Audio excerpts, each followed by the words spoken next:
people died, thousands of people were injured, and I just thought it was the most ridiculous thing ever. And one of the saddest stories that I've ever heard is that at 11:01, somebody who didn't find out that the war was over was shot. Actually, it was 10:59.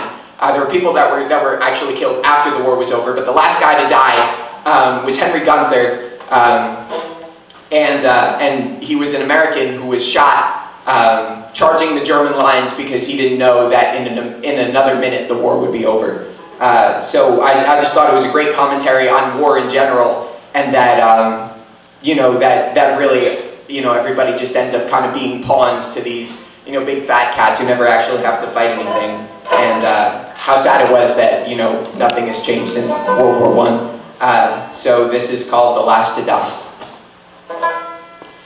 He charged in vain for the glory of the cause, for the first to lose was the last to die, and the men who won never fought it all, merely called for war with false tears in their eyes.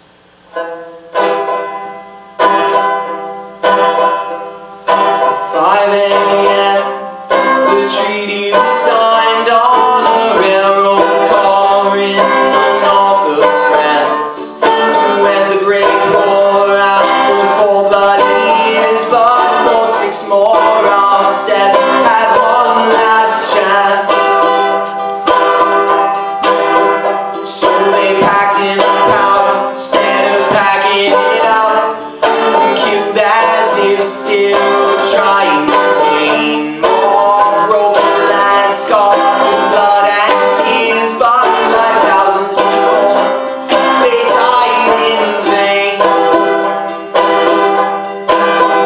He charged in vain for the glory of the cause, for the first to lose was the last to die. The men who won never fought it all, we call for war, false tears in their eyes.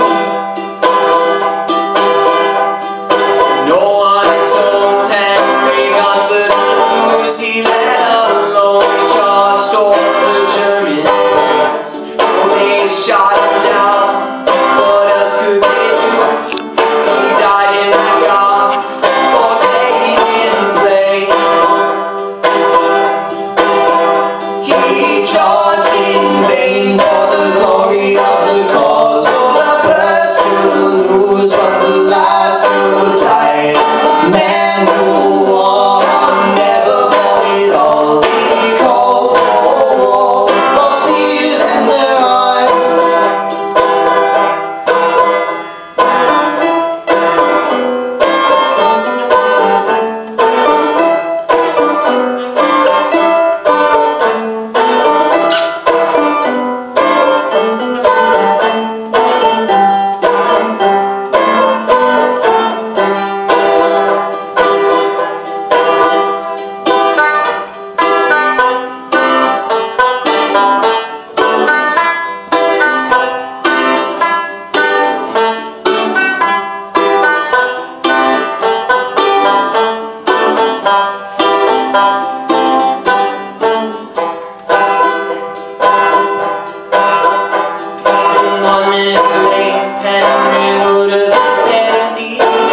To grow old, 'cause he deserved.